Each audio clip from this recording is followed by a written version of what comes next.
আসসালামু আলাইকুম। সকল শিক্ষার্থীকে স্বাগত জানিয়ে শুরু করছি ম্যাথ ক্লাস। আজকে আমি ম্যাথ ক্লাসে ষষ্ঠ শ্রেণী গণিতের তৃতীয় অধ্যায় পূর্ণসংখ্যা অনুশীলনী 3.1 পৃষ্ঠা নম্বর হচ্ছে 64। দেখো প্রশ্ন নম্বর হচ্ছে 2। নিচের বাক্যগুলোতে উল্লেখিত সংখ্যাগুলো উপযুক্ত চিহ্ন সহকারে লিখো। এখানে এই যে শুধুমাত্র কি বলেছে, সংখ্যাগুলো উল্লেখিত সংখ্যা, অর্থাৎ সংখ্যা যেটা উল্লেখ করা আছে সেটা উপযুক্ত চিহ্ন বা প্রক্রিয়া চিহ্ন। এটা কি প্রক্রিয়া চিহ্ন? আমরা জানি সাধারণত যোগ, বিয়োগ, গুণ, ভাগ, এই উপযুক্ত চিহ্ন সহকারে লেখো কি সংখ্যাগুলো। দেখো তাহলে নম্বর 2 এর ক নম্বর আমি উত্তর লিখছি। উত্তর নম্বর ক। এখানে ক নম্বরে কি দেওয়া আছে? একটি উড়োজাহাজ সমতল ভূমি থেকে 2000 মিটার উপর দিয়ে উঠছে, অর্থাৎ উপরের দিকে, নিচ দিকে নয়, উপর দিকে প্লাস, নিচ দিকে মাইনাস, অর্থাৎ প্লাস 2000 মিটার বলেছে, তাহলে 2000 মিটার। আমরা আবার এভাবেও লিখতে পারি, প্লাস এখানে 2000 m, এভাবে লিখতে পারি। নম্বর খ।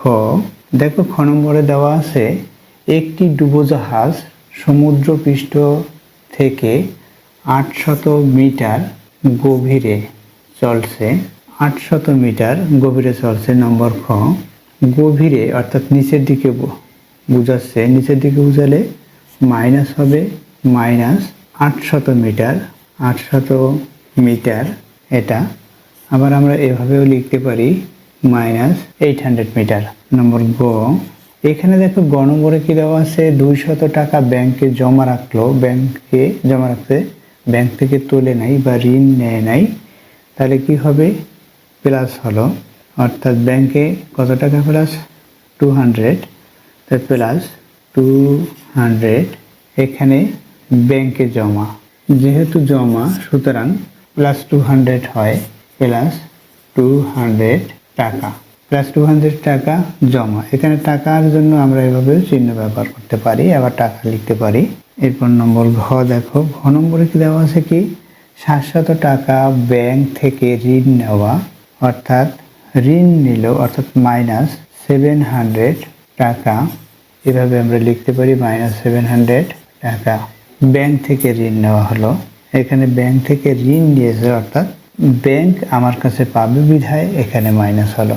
ব্যাংকে জমা দেওয়া প্লাস হলো, অর্থাৎ ব্যাংকের টাকা বৃদ্ধি পেয়েছে, আর ব্যাংকের টাকা হ্রাস পেয়েছে, অর্থাৎ মাইনাস।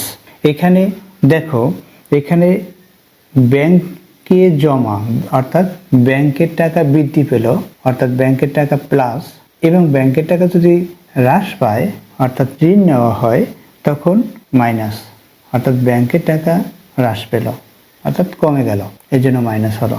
উপরের দিকে অর্থাৎ যে উড়োজাহাজ সেটা উপর দিকে উঠবে, অর্থাৎ এর জন্য এটা ধনাত্মক। নিচের দিকে উঠলে সেটা ঋণাত্মক হয়। যেমন ডুবোজাহাজ, এখানে ডুবোজাহাজ কি পানির গভীরে 800 মিটার, অর্থাৎ এটা গভীরে পানির ভিতরে বুঝাচ্ছে, নিচের দিকে বুঝাচ্ছে, তাই এটা ঋণাত্মক হলো। আশা করছি বুঝতে পেরেছো এই অঙ্কটির কিভাবে সমাধান করতে হবে। এতক্ষণ ম্যাথ ক্লাসের সাথে থাকার জন্য সকলকে ধন্যবাদ জানিয়ে আজকের মতো বিদায় নিচ্ছি।